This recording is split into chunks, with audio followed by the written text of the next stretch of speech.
প্রায় মধ্যরাত। এক যুবক হাতে একটি ব্যাগ নিয়ে দ্রুত পায়ে বাড়ির দিকে এগিয়ে চলেছে, কিন্তু তার মুখে স্পষ্ট আতঙ্কের ছাপ। সে বারবার পিছনে তাকাচ্ছে, যেন কেউ তাকে অনুসরণ করছে। গ্রামের পুরনো কুয়োর কাছে পৌঁছাতেই তার বুকের ধুকপুকানি বেড়ে গেল। মুহূর্তের মধ্যেই তার সারা শরীর ঘামে ভিজে উঠল। মনে হচ্ছিল যদি সম্ভব হতো তবে চোখের পলকে এই জায়গা ছেড়ে উধাও হয়ে যেত।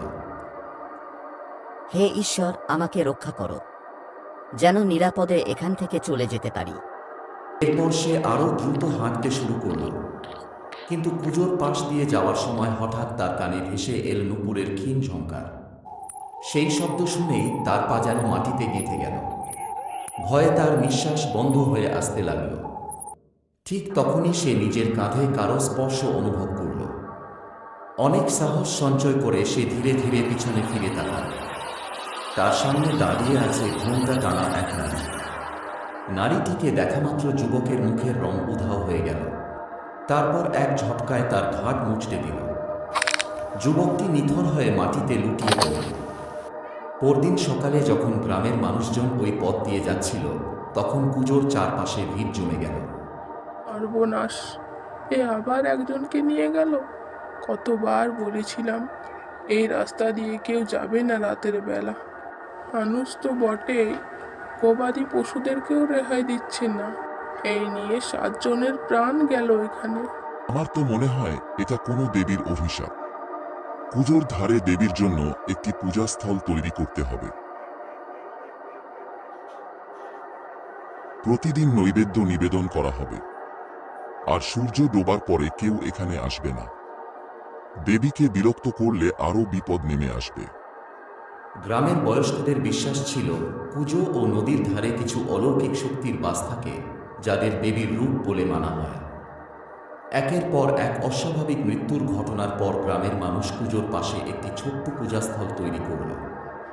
সেখানে কোনো মূর্তি স্থাপন করা হলো না, কেবল দেবীর উদ্দেশ্যে নৈবেদ্য নিবেদন করার জন্যই জায়গাটি তৈরি করা হয়েছিল, যাতে তাঁর ক্রোধ প্রশমিত হয়।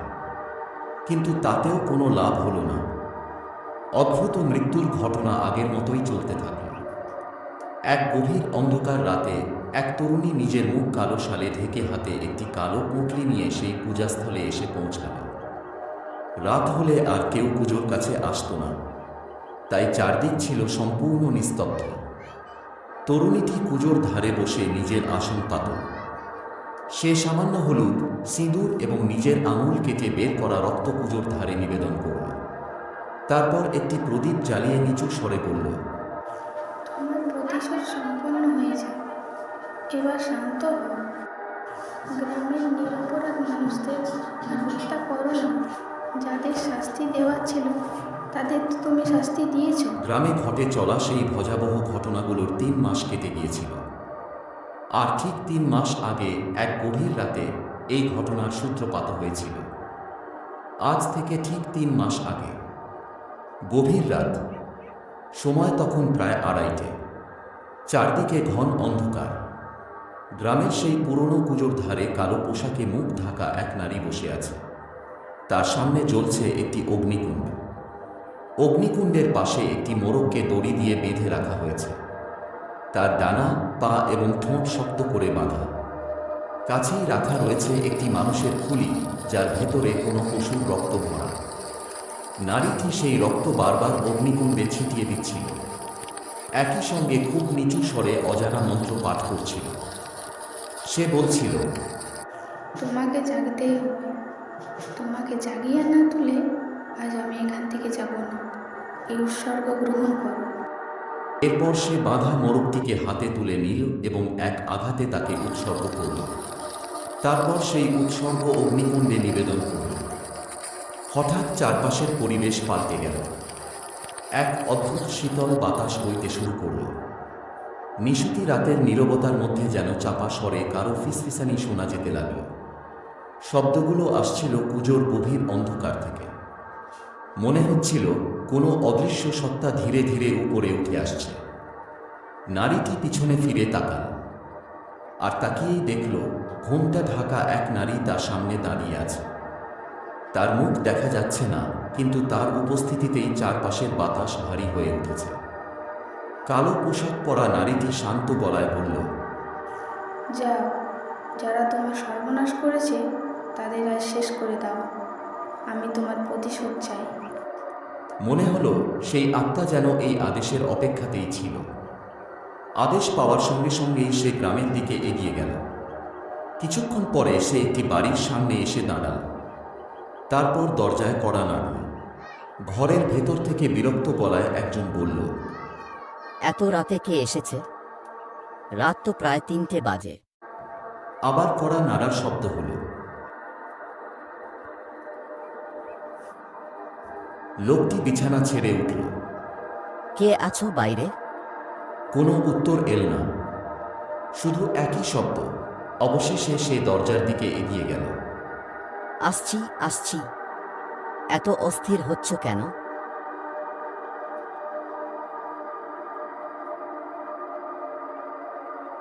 দরজা খুলতেই সে থমকে দাঁড়াল। তার সামনে ঘোমটা ঢাকা সেই নারী দাঁড়িয়ে। ঠিক তখনই বাতাসের এক ঝাপটায় ঘোমটা সরে গেল। লোকটি যা দেখল তা দেখে আতঙ্কে তার মুখ শুকিয়ে গেল।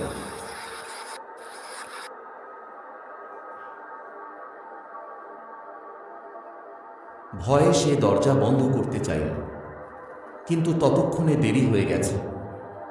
সে ঘরের ভেতরে পালানোর চেষ্টা করল, কিন্তু রহস্যময় সেই নারী তার পথ রোধ করল। কিছুক্ষণের মধ্যেই বাড়ির ভেতর থেকে আতঙ্কিত চিৎকার ভেসে এলো। তারপর ধীরে ধীরে সবকিছু আবার নিস্তব্ধ হয়ে গেল। পরদিন সকালে পরিবারের লোকেরা বাড়িতে এসে ভয়াবহ দৃশ্য দেখে স্তব্ধ হয়ে গেল। এ কি হয়েছে? কে এমন সর্বনাশ করল? এত নিষ্ঠুরভাবে তাকে কে মেরে গেল? কান্নায় ভেঙে পড়ল পুরো পরিবার। কিন্তু তখনও কেউ জানত না এটি ছিল কেবল শুরু, এক ভয়ঙ্কর প্রতিশোধের সূচনা। আর সেই প্রতিশোধ খুব শিগগিরই পুরো গ্রামকে গ্রাস করতে চলেছে। মৃত ব্যক্তির দেহের পাশে বসে তার ছোট ভাই রাজেশ হাউমাউ করে কাঁদছিল। সেদিন গ্রামের লোকজনের সহায়তায় সমস্ত শেষকৃত্য সম্পন্ন করা হল। রাতের বেলা রাজেশ নিজের ঘরে বসে ভাইয়ের ছবির দিকে তাকিয়েছিল। তার চোখ থেকে অশ্রু থামছিল না। কিন্তু না বাবা, ঈশ্বর হয়তো আমাদের ভাগ্যে এই দুঃখই লিখে রেখেছিলেন। আগে আমার বড় ছেলে আমাদের ছেলে চলে গেল, আর এখন মঙ্গলও ছেড়ে চলে গেল। বুঝতে পারছি না আমাদের পরিবারকে কার অভিশাপ স্পর্শ করেছে। না মা, এটা কোনো সাধারণ মৃত্যু নয়। কেউ ইচ্ছে করেই ওকে হত্যা করেছে। যেই হোক, আমি তাকে খুঁজে বের করব। আমি তাকে কোনোদিন ক্ষমা করব না। মা ও ছেলে দুজনেই সারা রাত কাঁদতে লাগল। এরপর কেটে গেল 13 দিন। মঙ্গলের সমস্ত শেষকৃত্য সম্পন্ন হল। বাড়িতে তখনও শোকের ছায়া। সেই রাতে রাজেশ তার মায়ের ঘরেই মেঝেতে বিছানা পেতে শুয়েছিল। হঠাৎ গভীর রাতে তার ঘুম ভেঙে গেল। দরজায় কড়া নাড়ার শব্দ। রাজেশ ঘড়ির দিকে তাকাল। রাত ঠিক 3টা। সে অবাক হয়ে গেল। এত রাতে আবার কে এলো? আবার কড়া নাড়ার শব্দ। শব্দে যদি মায়ের ঘুম ভেঙে যায়, তাই নিজেই দরজা খুলে দেখে আসে। ধীরে ধীরে দরজার কাছে গিয়ে খিল খুলল। দরজা খুলতেই তার বুকের রক্ত যেন হিম হয়ে গেল। দরজার সামনে দাঁড়িয়ে আছে সেই ঘোমটা ঢাকা নারী।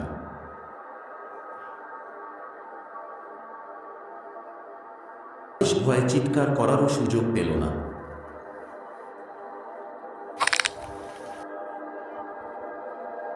পরের মুহূর্তেই সে মাটিতে লুটিয়ে পড়ল।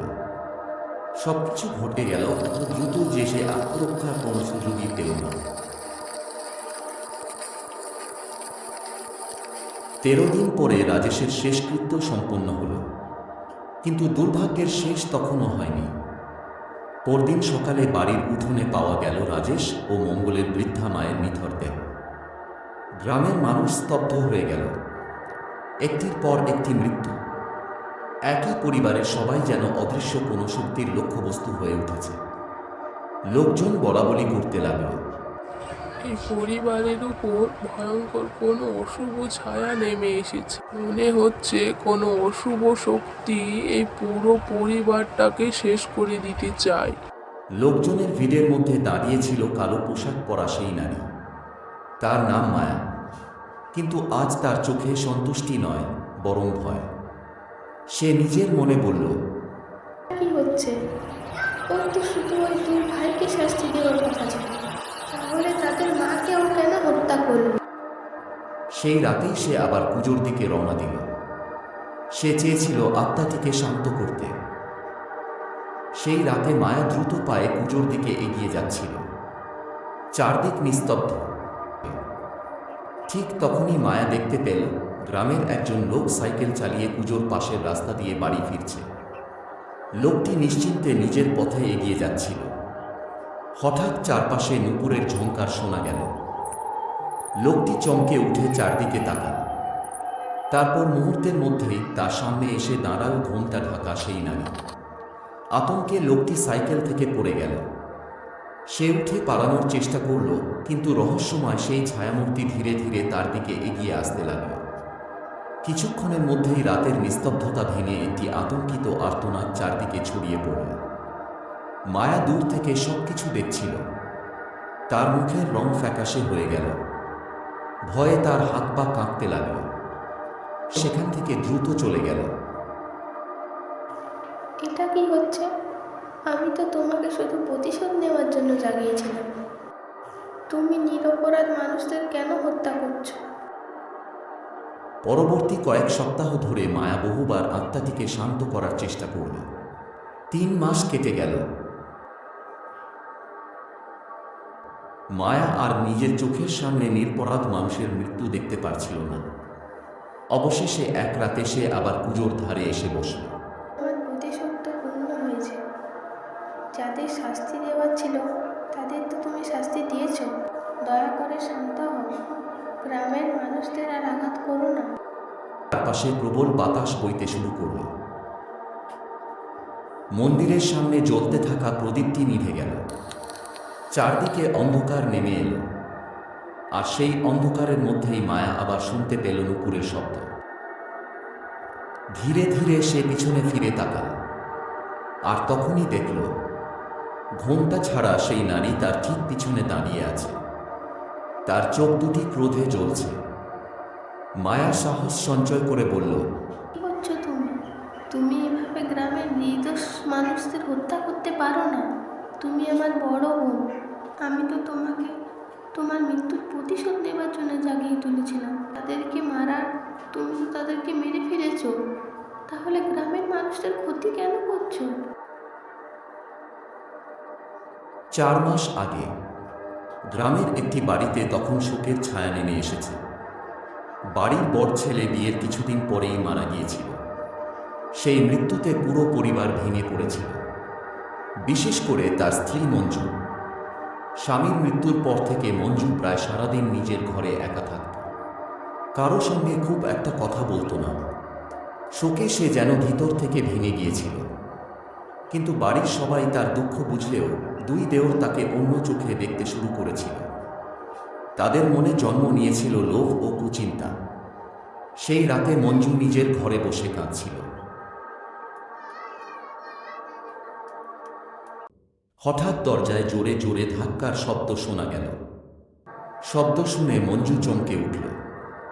সে ভয়ে ঘরের এক কোণে সরে গেল। দরজা খুলল না। কিছুক্ষণ পরে দরজাটি ভেঙে 2 ব্যক্তি ঘরে ঢুকে পড়ল।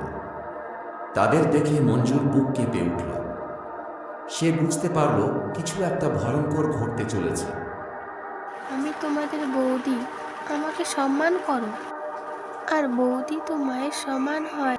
কিন্তু তারা তার কথা শুনল না, বরং আরও এগিয়ে এলো। মঞ্জু বুঝতে পারল সেখানে থাকলে তার বড় বিপদ হতে পারে। হঠাৎ সুযোগ বুঝে সে তাদের পাশ কাটিয়ে ঘর থেকে বেরিয়ে দৌড় দিল। 2 জনও তার পিছনে ছুটল। রাতের অন্ধকারে প্রাণপণে দৌড়াতে লাগল মঞ্জু। নিজেকে রক্ষা করার শেষ চেষ্টা হিসেবে সে কুজোর ভেতর ঝাঁপ দিল। তারা হতভম্ব হয়ে একে অপরের দিকে তাকান। একজন বলল, এখন কি হবে? অন্যজন বলল, যা হওয়ার হয়েছে, চল এখান থেকে চলে যাই। কেউ যদি আমাদের এখানে দেখে ফেলে তাহলে সব দোষ আমাদের ওপরই পড়বে। কিন্তু একজন মানুষ সবকিছু জানত। সে ছিল মঞ্জুর ছোট বোন মায়া। মায়া জানত তার বোন কেন মারা গেছে। সে জানত কারা এর জন্য দায়ী। আর সেই কারণেই সে প্রতিজ্ঞা করেছিল, যারা তার বোনের সর্বনাশ করেছে তাদের সে কোনোদিন ছেড়ে দেবে না। এই প্রতিশোধের আগুনই তাকে নিষিদ্ধ তন্ত্র সাধনার পথে ঠেলে দিয়েছিল। নিজের বোনের আত্মাকে জাগিয়ে তুলেছিল সে। প্রথমে সবকিছু তার পরিকল্পনা অনুযায়ী চলছিল। যারা অপরাধী ছিল তারা একে একে শাস্তি পেয়েছিল। কিন্তু এরপর পরিস্থিতি বদলে গেল। আত্মাটি আর শুধু অপরাধীদের মধ্যেই সীমাবদ্ধ থাকল না, সে অন্যদেরও আঘাত করতে শুরু করল। আর তখনই মায়া বুঝল, সে এমন এক শক্তিকে জাগিয়েছে যাকে আর সহজে থামানো যাবে না। মায়া তখন বুঝতে পেরেছিল যে পরিস্থিতি তার নিয়ন্ত্রণের বাইরে চলে গেছে। সে নিজের ঘরে আতঙ্কে বসেছিল। হঠাৎ দরজায় টোকা পড়ল। মায়া চমকে উঠল। এত রাতে কে? সে ধীরে ধীরে দরজার কাছে গিয়ে খুলতেই স্তব্ধ হয়ে গেল। দরজার সামনে দাঁড়িয়ে আছে ঘোমটা ঢাকা সেই নারী, তার নিজের দিদির অশান্ত আত্মা। দেখো, তুমি আমাকে হত্যা করতে পারো না। আমি তোমাকে এই কারণে জাগিয়েছিলাম যাতে তুমি মৃত্যুর প্রতিশোধ নিতে পারো। সে ফিরে এসো। মৃত্যুর পরে আত্মা আর কারো আপন থাকে না। তার কথা শেষ হওয়ার আগেই ঘোমটা ঢাকা সেই আত্মা ধীরে ধীরে তার দিকে এগিয়ে এল। আত্মাটি নিজের হাত মায়ার গলার দিকে বাড়িয়ে দিল। তারপর এক ঝটকায় মায়ার প্রাণ কেড়ে নিল। গভীর রাতের নিস্তব্ধতা ভেঙে মায়ার শেষ আর্তচিৎকার চারদিকে ছড়িয়ে পড়ল। কিছুক্ষণ পর আবার চারদিক নিস্তব্ধ হয়ে গেল। গ্রামের সবাই বিশ্বাস করে নিল কুজোর ধারে এক অশান্ত আত্মার বাস। একের পর এক অস্বাভাবিক মৃত্যুতে আতঙ্কিত হয়ে গ্রামের মানুষ সিদ্ধান্ত নিল আর সেখানে থাকা সম্ভব নয়। ধীরে ধীরে সবাই নিজেদের বাড়িঘর ছেড়ে অন্য জায়গায় চলে গেল। কিছুদিনের মধ্যেই একসময়ের জনবহুল গ্রামটি সম্পূর্ণ জনশূন্য হয়ে পড়ল। বলা হয় সেই লাল ঘোমটা ঢাকা নারী আজও রাতের অন্ধকারে ওই পরিত্যক্ত গ্রামে ঘুরে বেড়ায়। গভীর রাতে যদি কেউ ভুল করে সেই গ্রামের কুজোর পাশ দিয়ে যায় তবে নুপুরের ক্ষীণ শব্দ শোনা যায়। আর যদি দুর্ভাগ্যবশত সেই আত্মার মুখোমুখি হতে হয় তবে সে আর জীবিত ফিরে আসে না। সেই কারণেই আজও সূর্য অস্ত যাওয়ার পর আশপাশের মানুষ ওই গ্রামের দিকে পা বাড়ায় না।